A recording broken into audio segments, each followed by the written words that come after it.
Hi, this is Tom. Hello.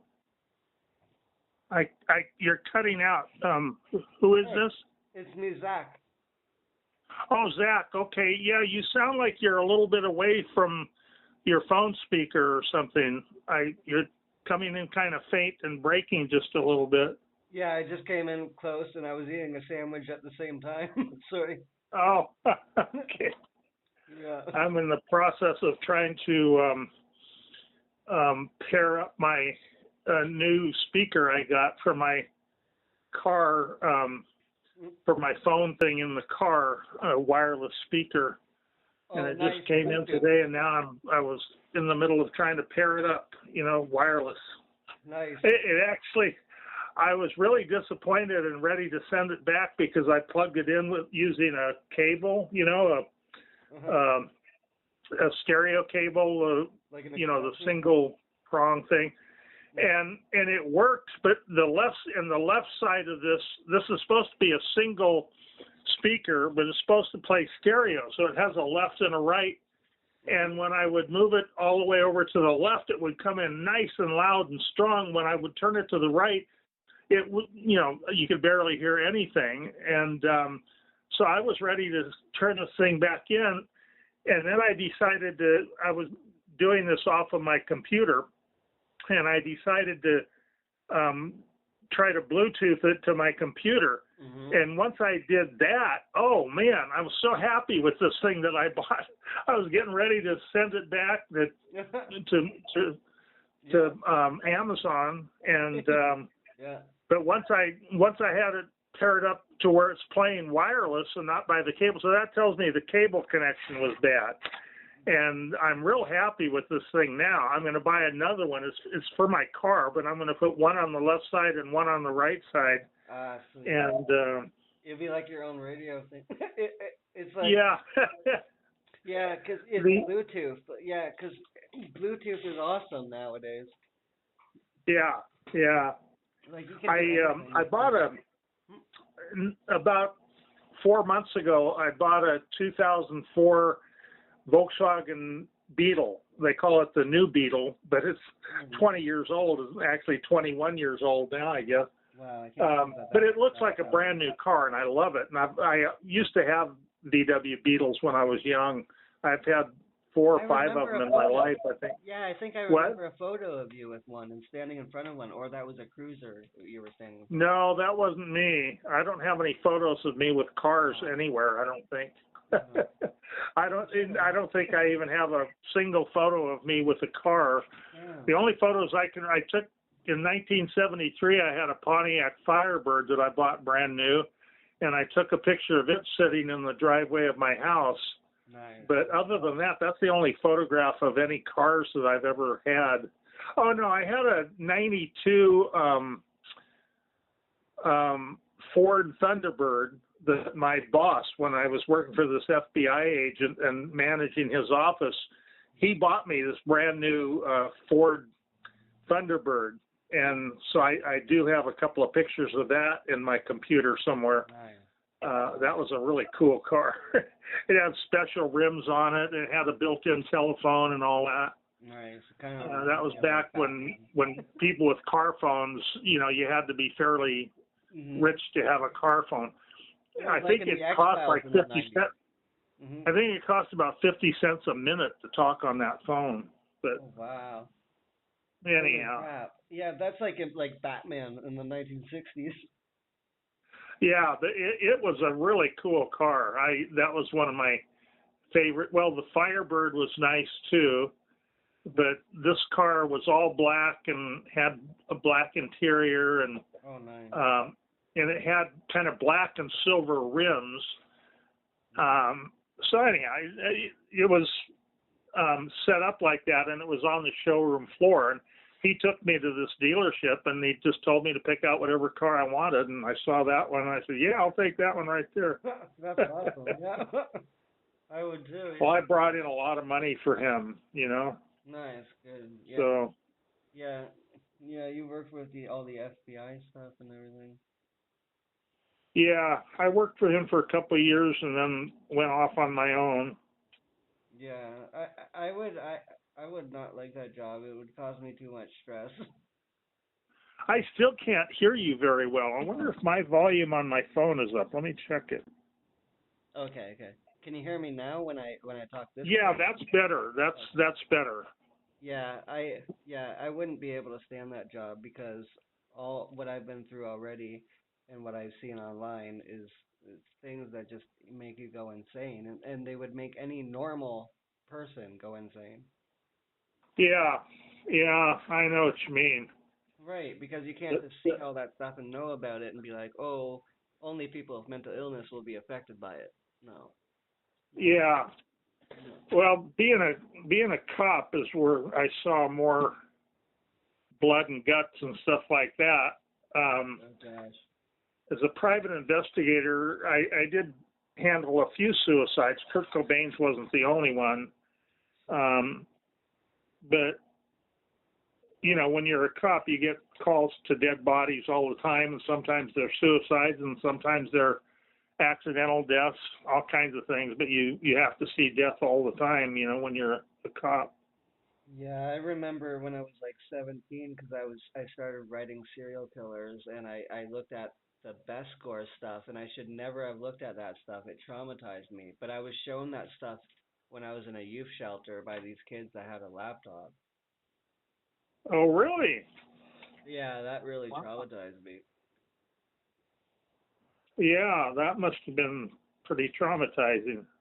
And then I wrote to well, I tried to contact Charles Manson and I contacted Star, the woman that he was dating at the time, and I would talk with her over the phone. And she would talk to Charlie about me. And she's like, Charlie named you 17 because you're 17 when you ran away from home and went to a shelter. Oh, wow. Yeah. It's amazing that these guys in prison for mass murder, and they have Yeah. women that want to marry them, you Right. know? And I can't even get a woman. I see a woman on the bus and like she's attractive and like I'm okay, but I guess I'm not a serial killer and I don't kill babies, so I'm not attractive. Yeah, yeah. Well, don't get any ideas. It's No, not no, worth it. no. 'Cause No, no, no. I don't even know why if somebody's convicted for murder. I don't know why they're allowed to have conjugal visits. You know, I don't know why they're allowed to get married if they're not married when they got sent to prison. Or And create life in a woman when they took away life. yeah, yeah. I mean, it's unbelievable. Right. Uh, our whole justice system is really messed up. I remember I wrote Philip Jablonski. He was a serial killer that came back from Vietnam, and after he came back from Vietnam, he started killing people. It's a sad story. Well, I would imagine. I mean, I wasn't in the service. There were times when I was a cop. There were 4 times specifically where I was within like a second of pulling the trigger and killing somebody, and something happened in that last second that where I didn't pull the trigger. And every one of those 4 times, if I would have killed that person, I would have been justified, but I still would have had to live with it, you know, and it would have. Exactly. I remember one time as I was starting to squeeze the trigger, a guy was coming at me with a knife, but he was walking towards me. He wasn't running. Right. So I had time to think, but I was aiming at him and yelling at him to stop and everything. And I just kept picturing in my mind what it was going to look like if I shot him, and the memory that I was going to have the rest of my life in my head if I had to do that, you know? So fortunately, I didn't pull the trigger. I was actually looking around for people, hoping there were witnesses there. It was on Zuma Beach out in Malibu. And right as he got close enough to me, you know, probably 5 to 10 feet or whatever, he flipped the knife around to Oh wow. give me the handle part. And then, of course, I took the knife and I put him on the car, and I'm yelling and screaming at him because I almost killed him, and Yeah. I hated the idea of having to do that. Yeah. And it turned out the guy, his brains were just fried on drugs. I mean, he just looked at me with a blank stare. He never Oh wow. said a word. He didn't. His brain was just totally gone. So I would have killed totally crazy person. You didn't even know what was happening. Yeah. No, I don't think he was even aware. Wow. Well, he knew enough to know how to walk around and to hold a knife.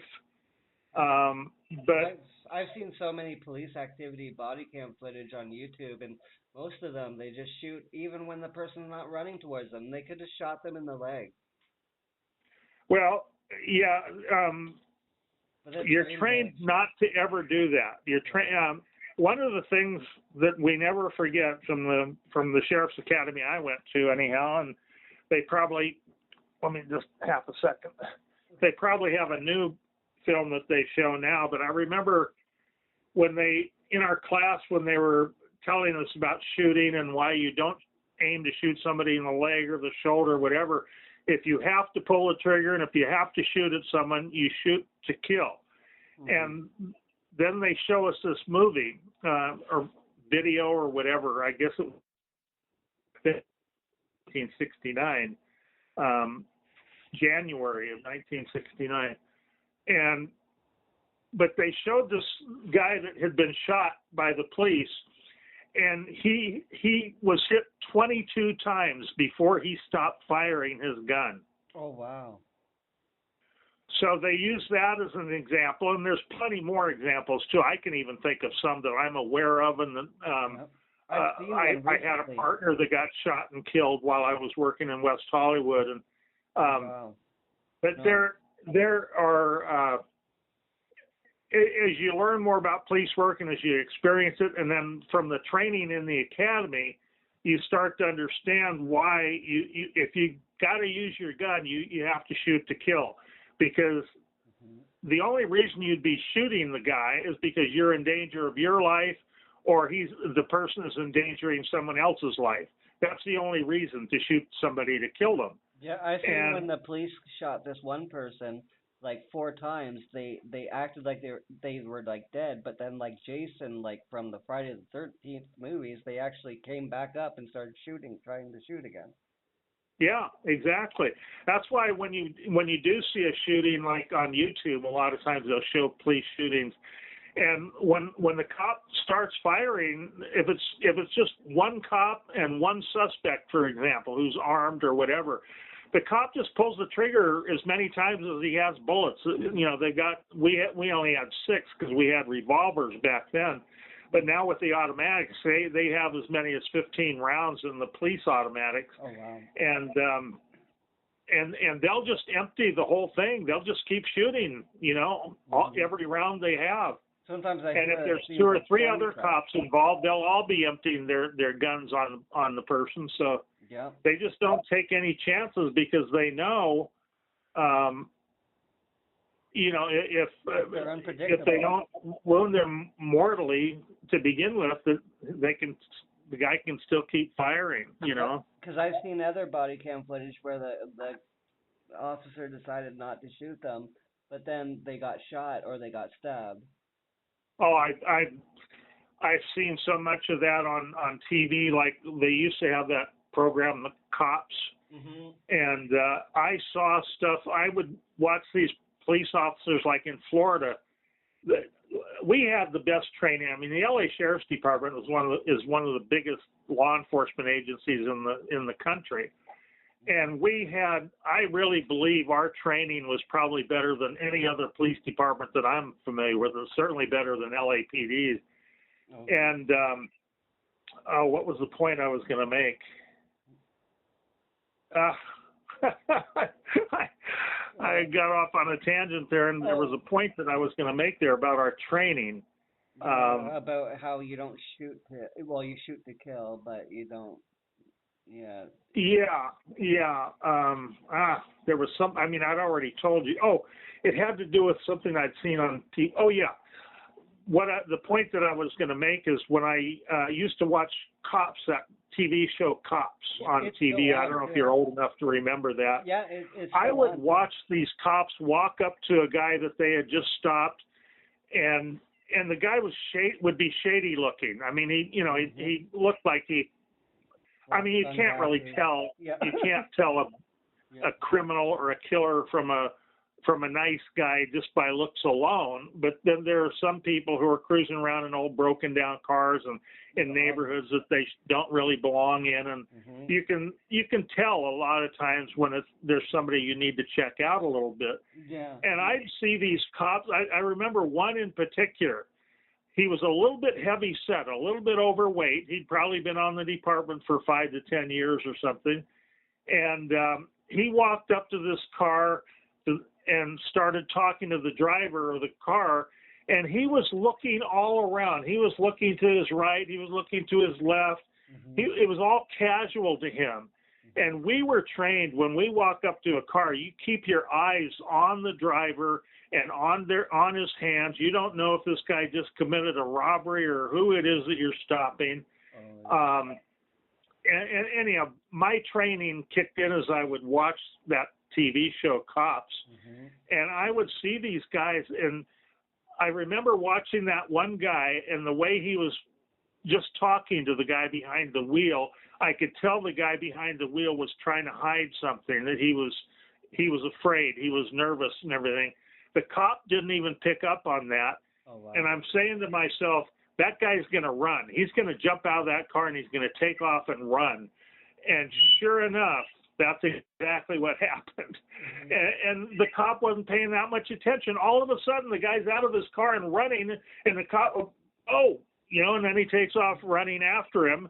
I think he finally, he called for assistance, and I think another car showed up, and they got the guy cornered, and they got him handcuffed. But that overweight cop never would have been able to catch that guy all by himself, No, yeah, I just watched one too where this woman officer went up to a house with other officers, and it was a guy freaking out with a knife, and she just looked down and casually put on her gloves, and that's when the guy came out and sliced her at her neck. Oh my goodness. Yeah. Sometimes they don't take things seriously, and then the other cop had to yell at her, you got to take it more seriously. You got to be more alert. You can't go aloof. Yeah. I stopped a guy after I saw him pick up a young girl hitchhiking in West Hollywood. And, that's always suspicious when you see, and I could see he was a middle-aged man and he's picking up this young girl. And that's how girls get taken out and murdered, so just to check the guy out and to get the girl out of the car. I wasn't going to let her drive off with him no matter how this guy checked out. I didn't even care if he was a police officer. I wouldn't have let her go away with the guy, But anyhow, when I walked up to the driver's side, I leaned down and I was watching him carefully. Oh, by the way, we were trained back then. Now, you'd never see this nowadays. We were trained to walk up, just even on a traffic stop, to have our guns out and just held at the back of our leg. Like I'm right-handed, so it'd be at the back of my right leg. And nobody, even driving by, people don't notice that because you're not holding it up, pointing it at anybody. You just have your right hand down and your gun's kind of tucked behind your leg. And that way, when you're walking up on a traffic stop, you're ready because we see people. I've heard of people. I've seen it on TV. I saw it when I worked the jail wards at General Hospital. A couple, a man and a woman, when the cops stopped them, it was just a normal traffic stop, and both the husband driving and the woman passenger, they both jumped out of the cars and started shooting at the police immediately. Yeah, I've seen a lot of that. And they ended up being shot by the police, and they brought them into the jail wards where I worked at General Hospital. So, I've heard and seen all this stuff and knew about that. So, of course, nowadays, you're not allowed, cops aren't allowed to, they can't even put their finger on the trigger, until they're ready to shoot somebody. They have to keep their finger straight ahead. You've probably noticed that when you watch cops, even bad guys now, they do that in the movies because, which is really silly. Why would you have a bad guy, say a mobster, a mafia guy, and he's got a gun out pointing it at somebody and his finger's out straight, like they train cops to do. I mean, mafia guys don't care if they accidentally shoot somebody, but I think the reason they do that is because the general public is used to seeing police with their holding a gun in real life and how their finger is. So, and believe me, this is the way TV audiences are. They're not very bright, and No. they would see that. And if the mafia guy had his finger on the trigger, people would think he's holding the gun wrong. Right, yeah, and sometimes they hold it sideways too, like 50 Cent and the gangsters. Oh yeah, and I've seen cops do that once in a while too. That's Bad really boy. silly. Oh my gosh, You- really? Yeah. Yeah, you can't aim a gun properly when you're holding it sideways. No. Oh my gosh, they try to look cool because of TV programming that in them in music videos. Yeah, yeah. Oh my gosh. And now Oh well. yeah, oh my gosh. I can't find the model name of this speaker that I got. I'm trying to pair it, but I need to know what I'm pairing it to, and I can't. All it says is the model R5, and Okay. when I try to pair it on with using my phone, nothing that says R5 pops up in the available devices to be paired. So what can I do, Zach? Help me. Let's see, I'm good at technology, so let's see. Let me look at my phone for something that I could do that with. And Can then- you drive down here real quick and have a look at it for me? Yeah. Actually, I have a UFO in my apartment. Do you? Oh, that shouldn't take any time at all then. Those things go like 5,000 miles an hour, don't they? Oh, I'm way beyond space and time. Oh, okay. You fly light speed, huh? Yeah. Wow, it's You probably have friends on other planets even that you go and visit. I do actually in my lucid dreams, and that's not making that up, but now I sound crazy. Well, you can't control your dreams. You never know what's going to come up in a dream, you know. I know. I wake I up wrote- sometimes. I wake up sometimes, and I'm in. When I wake up, I was just in a really deep dream, deep detailed dream, and I'll wake up and I'll think, where did that come from? You know, Yep. It's weird the way your brain works. You can't control it, and you just don't know what it's going to come up with. I know. Have you ever had a dream within a dream? Yeah, I've been conscious and I've been lucid and I've literally been, I know how to make myself conscious while dreaming. Yeah, I do too. It's been a long time. It's been probably 20 years, but I went through a period of my life for a few years there where every once in a while I would be in the middle of a dream and I would know that I was asleep and that I was dreaming. And then one time I actually doubled it. I had a dream within a dream and I was still asleep and I still knew that I was dreaming within a dream, and I was able to look around. This is what's so weird when you know you're dreaming. I did this deliberately. I would look around at details like on furniture and the grain of wood and stuff like that. And it's amazing that your brain can put all that together, and it's not even your own home or anything you know that you live in or anything. You could be maybe standing next to a tree out in a forest. And if you look over and study the tree and you know that you're dreaming, but you want to see how much detail you can actually see in your dream, you can see every little nook and cranny and on the bark and the leaves, and it's just amazing how the brain works, you know? Absolutely.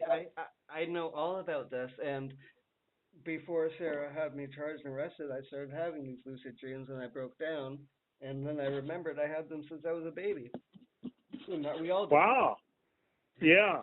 And so, basically, we are multidimensional. So when we go to sleep, yeah, we're in a state of transition. So basically, sleep can be replaced with the word transitioning, and so can death. Death can be replaced with the word transitioning. It's the same thing. And so basically, it is any year right now, and any time you want it to be. You're any age at any time. when you get into the hypnagogic state, which is the in between waking and sleeping state, that is called the Yeah. hypnagogic state. And that's the state when the right part of your brain is synced with the left part of your brain. And that's when you're able to astral project and lucid dream. And that is what happens when we leave our third dimension body and we go into the fourth dimension, fifth dimension.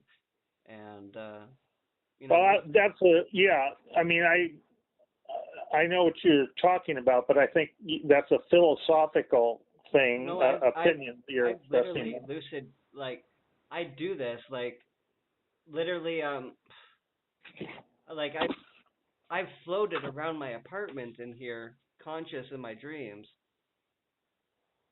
Yeah, I can see where but you're still dreaming. It's not really happening.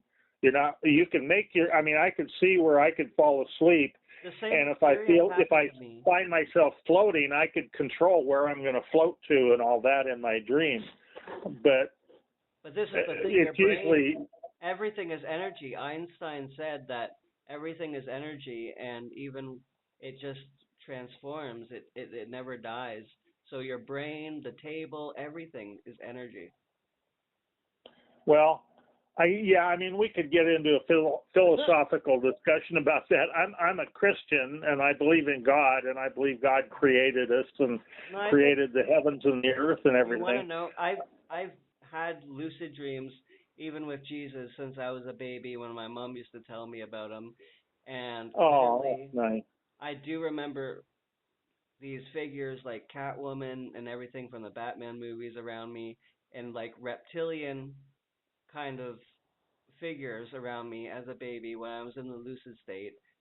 And Uh huh. Jesus and my other friends that were little kids back then, we would go through my wall and it would go to a different land where they would not be able to follow us. And I used But to tell my mom about this it. is during a dream, you're saying, right? Yeah, but I used to tell my mom about it, and they still continue to this day. Yeah. Well, that's. I mean, I don't know that that's. I don't know that there's anything unusual about that What you or have to do, anything other than. I mean, we all do dream. what you have to do, There are a lot of people that'll wake up in the morning and they'll say, "Wow, that's weird. I didn't even dream last night." Or you'll ask a friend, "What did you dream last night?" And they'll say, I didn't dream anything." But studies have proven that everybody dreams every night. They oh don't yeah, dream all night long, but they go in and out of dreams yeah. all night. And And everybody dreams. People that think they didn't dream, they just forgot the dream that they dreamed. right, that's what I say to people too. And what you have a skill to do, one thing to do is set your alarm for like 3 or 4 a.m. You wake up at 3 or 4 a.m. when it goes off, and then you turn it off, you lay back down, and you know that within 3 minutes you will be in the dreaming state. And so for that 3 minutes, you keep saying, soon I'll be dreaming. Soon I'll be dreaming. I'm dreaming now. I'm dreaming now. I'm dreaming now. And when you keep doing that, you will go into the in between wake and sleeping state, consciously stay saying that. And so you will stay aware as you transition into the astral. Well, when I have my deepest REM sleep, that's when you're in your deepest state of sleep. That's the hypnagogic state. It's normally in the morning, the last hour or so before I wake up. Mm-hmm. 4 to 5 a.m. And although that happens twice with me because I have a condition where I wake up in the middle of the night. I sleep 4 hours. I wake up. There's a couple things I have to do and a medication I have to take, and then I go back to sleep again That's like for my another grandma four too. hours. So Yeah.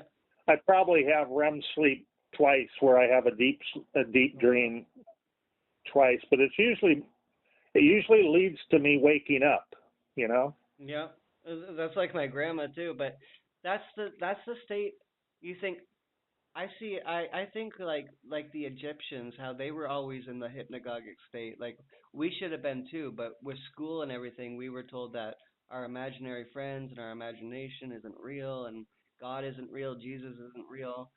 And I think we should all have remained aware of that and not, just be programmed to be government beings. Well, yeah. I mean, I don't think we should just take somebody's word for anything. You know, whether it's your mother, your father, your aunt, your uncle, or a pastor of a church, or a next door neighbor who's into weird science or any number of things. You have to work things out for yourself and do your own studying and figure out what it is that you believe. I believe very strongly in my faith and in my belief that God created the heavens and the earth. And when people come along and want to argue science with me, the first thing I'll say is, okay, so then you believe that something came from nothing, Right. and that's not scientific. No, I'm for Jesus too, and I just I know about Jesus and explaining the Gospel of Thomas is one of the banned books in the Bible, but in it Jesus is The Gospel of Thomas has been proven to be a false book, a fake book. It wasn't even written when it was claimed to have been written. They just did a thing on. Jesus literally is explaining like lucid dreaming in that. Did you see that YouTube video with Wes Huff and Billy Carson? Wes Huff and Billy Carson. Was it about the Gospel of Thomas? Because if so, I probably did. Billy Carson is the one that's been on a lot of programs, including Joe Rogan, and he was on that program in Florida that I was on with Matt Bell. What? Joe Rogan is close friends with Sarah too. Yeah. Well, he probably knows everybody in Hollywood. Right. Yeah. People just but brag the about the point I'm making, Billy Carson was talking to this guy who's a biblical scholar, and he's a young guy. He's like 30, 35 years old, something like that. But he's got, I don't know, 3 or 4 doctorate degrees, and he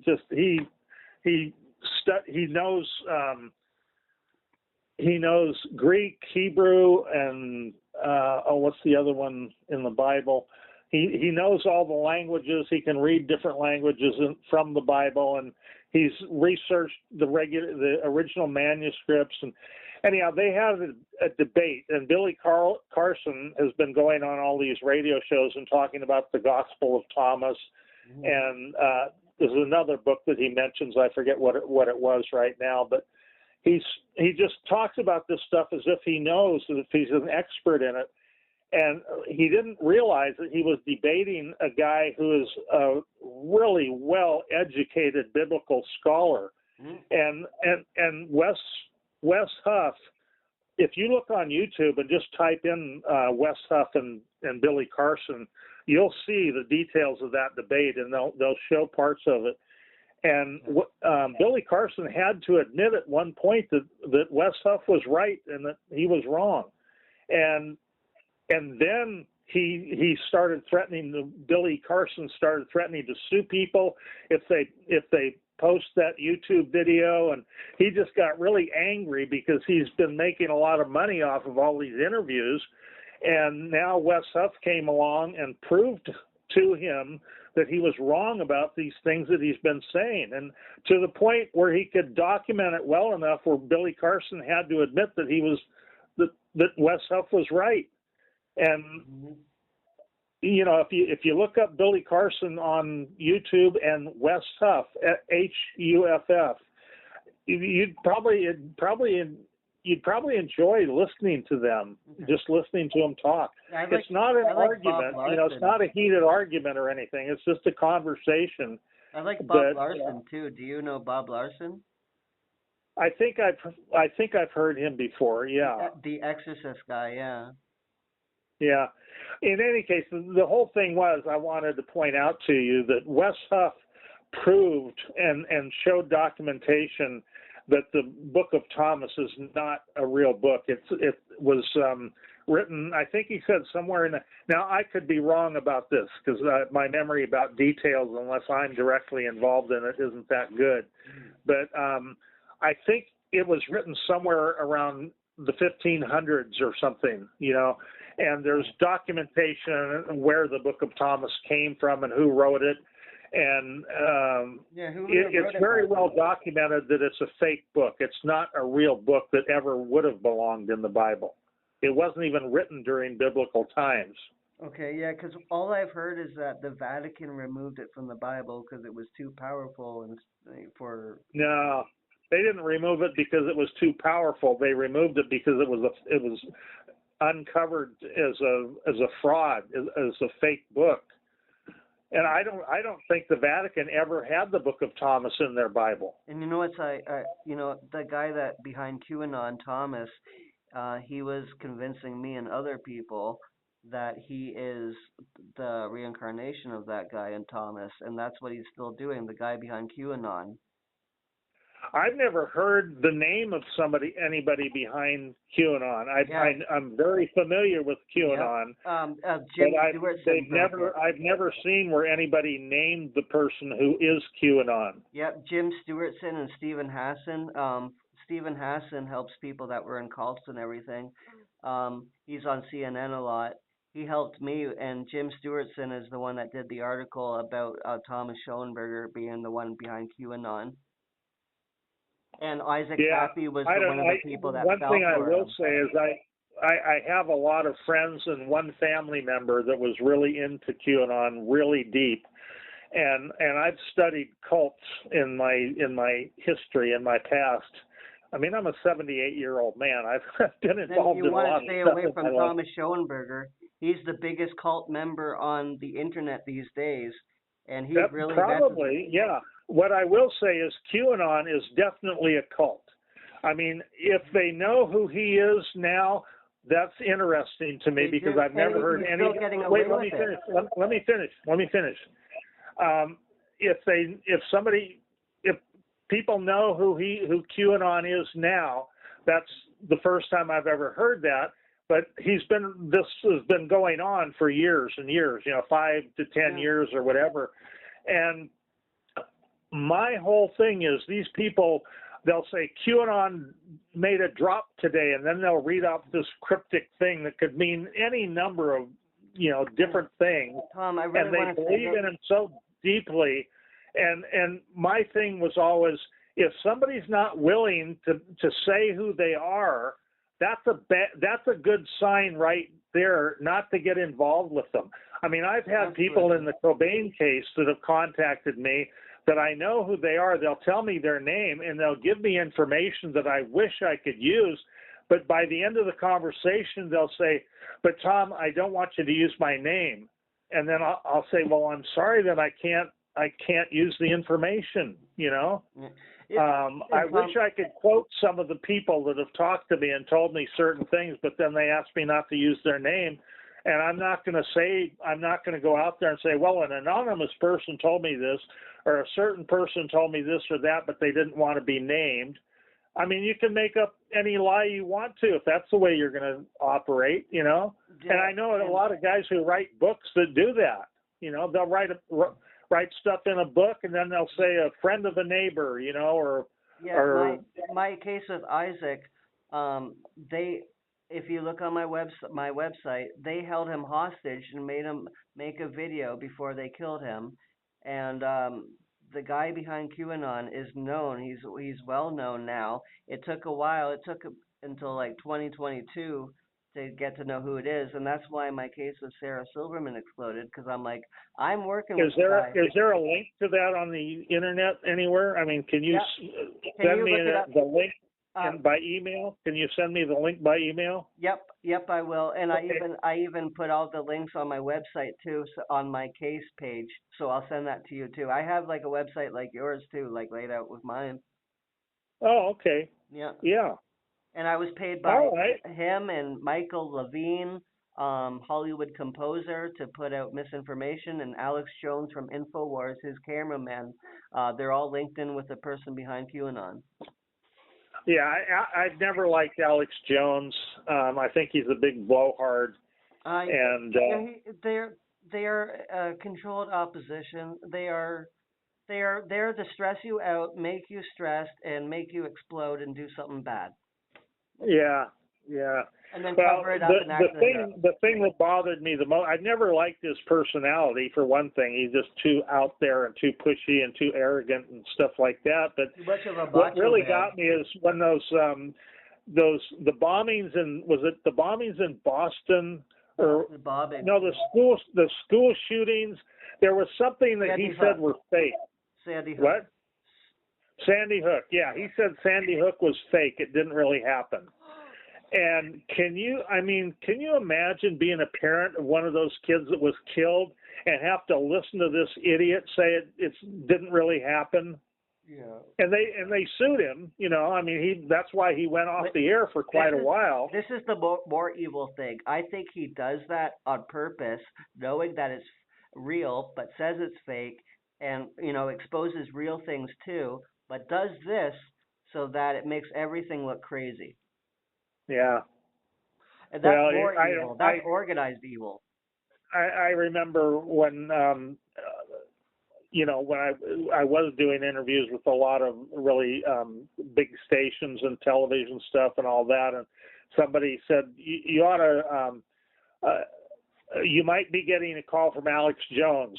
He was asking about you or whatever, and I just wrote right back and I said I have no interest in on the phone or on the air or off the air. I have no interest in that guy. No, he would set you up. Yeah. Oh, it wouldn't matter. No, he likes conspiracies, so he would probably. You don't understand. He has a bunch of people that would latch on and attack you and try to set you up, and you wouldn't even know that they're coming from him. Well, I'm having stuff like that happen right now anyhow, so that's just something I live with. There are people who are attacking me and saying all kinds of stuff, but I just ignore that stuff. I don't pay attention to it. I showed you, my legal documents and everything. I want you to know, I seen my probation officer the other day, and I reached out to one of the dads that are a victim of the Columbine shooting of their son dying, and because I was obsessed with the Columbine shooting since high school, and before I got arrested, I bought a ticket to Sarah Silverman's show, and I was gonna do something bad because I was so frustrated with the child sex trafficking in Hollywood and how they're laughing at it and they're guilty in it. And well, they're finding out it's real now. Yeah, with the Diddy stuff, and Sarah Silverman's involved in that too, and Kate Beckinsale, her friend, and the Epstein stuff. It's not funny. It's not. Even if it's not true, it's not something to laugh about. No, you didn't think I was laughing, did you? No. Sarah Silverman does. She laughs at sex trafficking and all that, and child sex trafficking. It's not funny, even if it's fake. And even if the drinking baby blood stuff is fake, it's not something to laugh about. No, not at all. It's not. That's not humorous. Mm-mm. There's another thing that. Do you know who Bob Saget is? Yeah, from Full House. Yeah. Yeah. He was friends with him too. Who was? Sarah Silverman.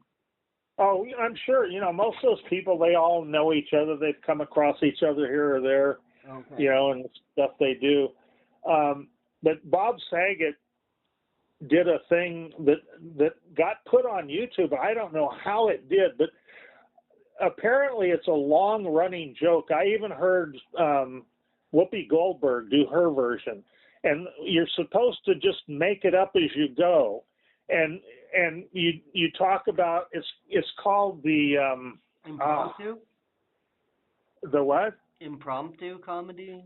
Well, it is impromptu, but it always has a name to it. So people in the comedy business, when you talk about this particular joke, it has a name for it, like how do you do or whatever. Let's just say that for now, but that's not the name of it. But the way the joke works is you just started off, it has to do with the family who travels around and they perform in front of audiences. And then the person telling the joke just makes up out of their mind all this dirty, filthy, sexy stuff, sexual stuff between the kids and between the parents. And it gets so gross. I hate that shit. Yeah. I know. And Bob Saget, I didn't know that other famous comedians had done the same thing and that it had been around a long time. Yeah, Somebody trashy. just told me about it. It's what? They're trashy. Well, anyhow, I listened to this. I watched Bob Saget tell this joke, and I couldn't believe the stuff he was saying. I mean, you cannot even. I doubt that you'd even be able to imagine the depths that they go to tell this joke. I know, because of and I Sarah won't Silverman. repeat any of it. I won't repeat any of it. It's even worse than the Jimmy Kimmel roast that Courtney Love was on with Pamela Anderson and the sex jokes that they were telling. This joke is like 50 times worse than that. No, you know, it's and awful. that was Just like that Sarah was pretty Silverman filthy. said to me and the other people, masturbate first, then decide if you still want to kill yourself. And she also has a song on her album, her comedy album, called "Baby Penis in Your Mind." Yeah. Like, why are they so disgraceful like that? I'm telling you, Zach, this thing that Bob Saget did is like 50 times worse than any of that you've just mentioned. It's like 50 times worse. It's just unbelievably filthy and sick. And I can't believe that YouTube even allowed that to be posted. And it was for years. It's probably still up. If I did a search for it, back when, I'm going to do a search just out of curiosity, real quick. Yeah, let me know the title of what that is. Well, I don't know that I want you to watch it, but let me see. Some people think he could have been murdered too because of how hard he fell. Well, anytime somebody famous dies, that's why I didn't want to get involved in this Kurt Cobain thing, because every time somebody famous dies, someone will come along and say they were murdered, you know. Mm-hmm. Yeah, and if it's not, then you don't want to waste your time. Just a second, I gotta concentrate here.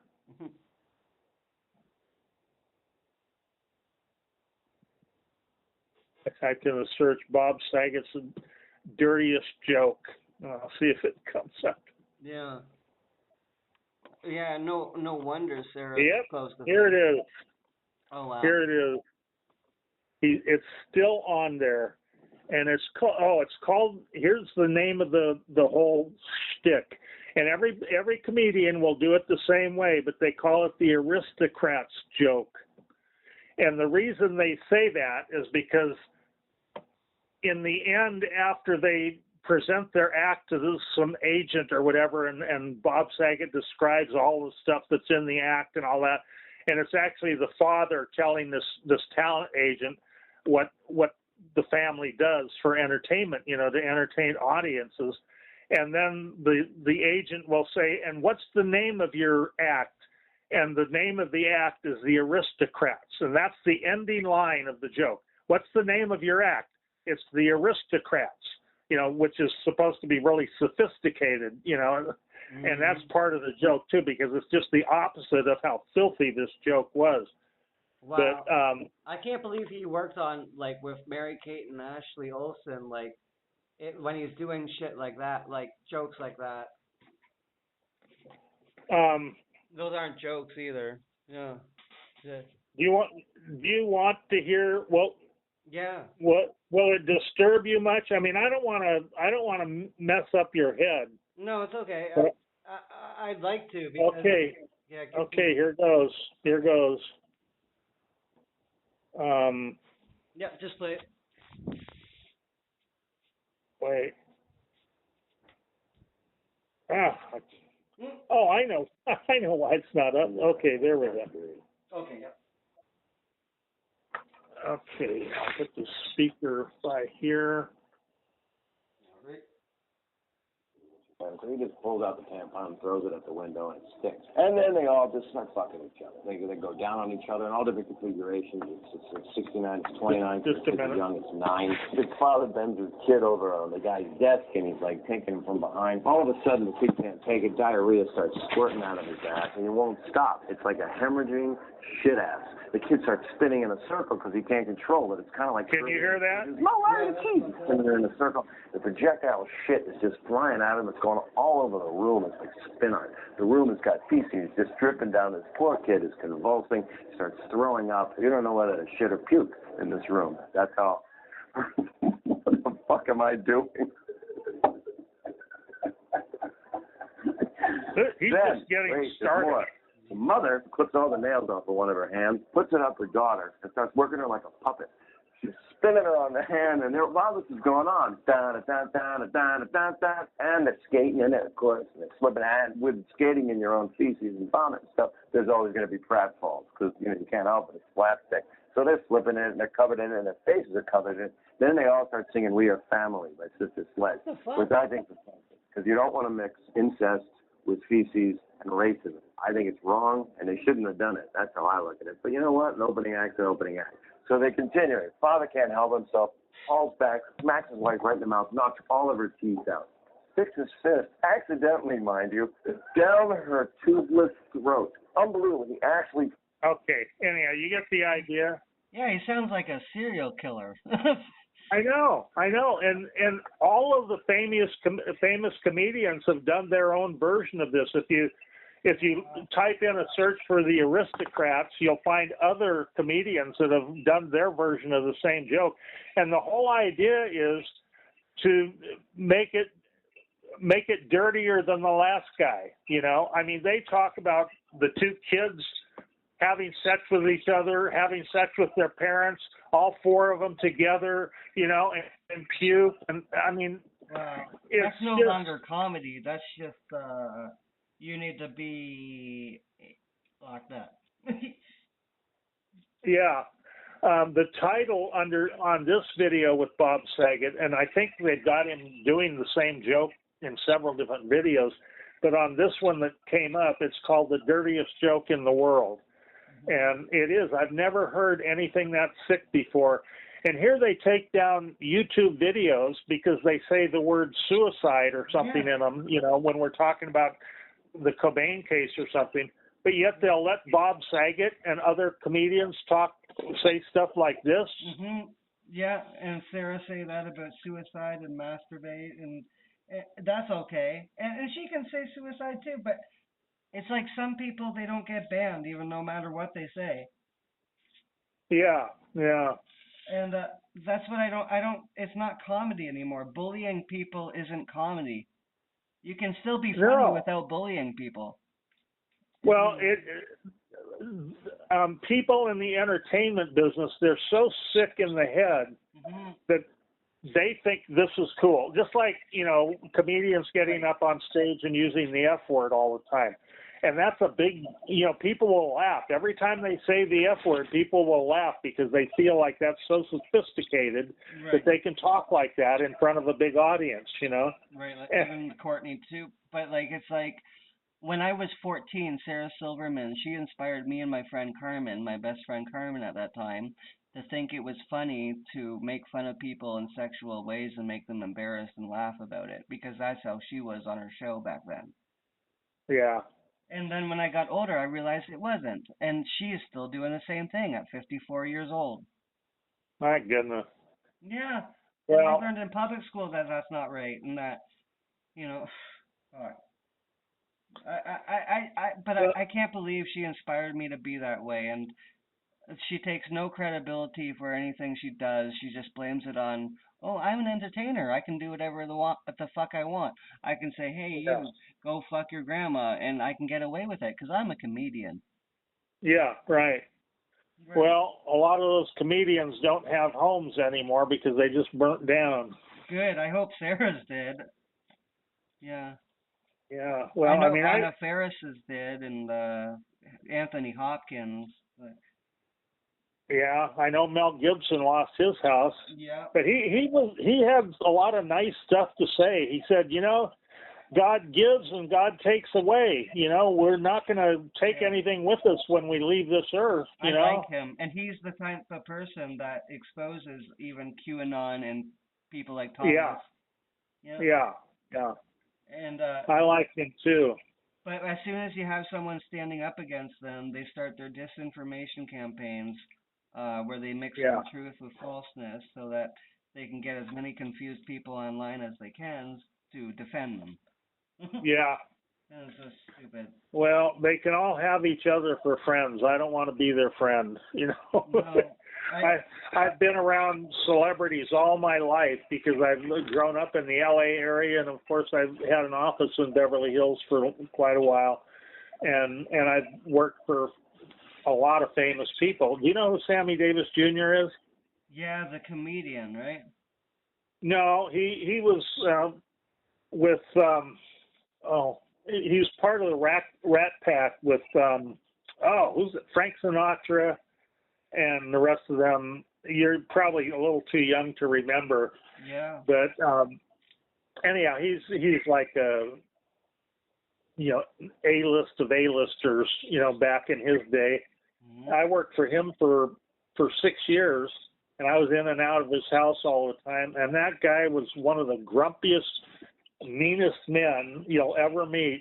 But yet, sometimes I'd be in the house and they'd have a TV crew in there in the living room interviewing him, and he'd be all smiles. And whenever he was on Johnny Carson, The Tonight Show, he'd be smiling and happy, and you'd just think he was the nicest guy, happiest guy in the world. But man, as soon as the camera goes off, he's just a grumpy old piece. I never saw him happy unless the camera was on. Yeah, that's the same kind of phoniness Sarah displays. Yeah, it's not a fun world to be in. I've known too many of them. I've been in their houses. I've been around them, and I know how they are. And they're not happy people. They pretend to be happy, most of them, but they're not genuine. And I wouldn't want to. There's nothing fun about being a celebrity and going places and everybody recognizes.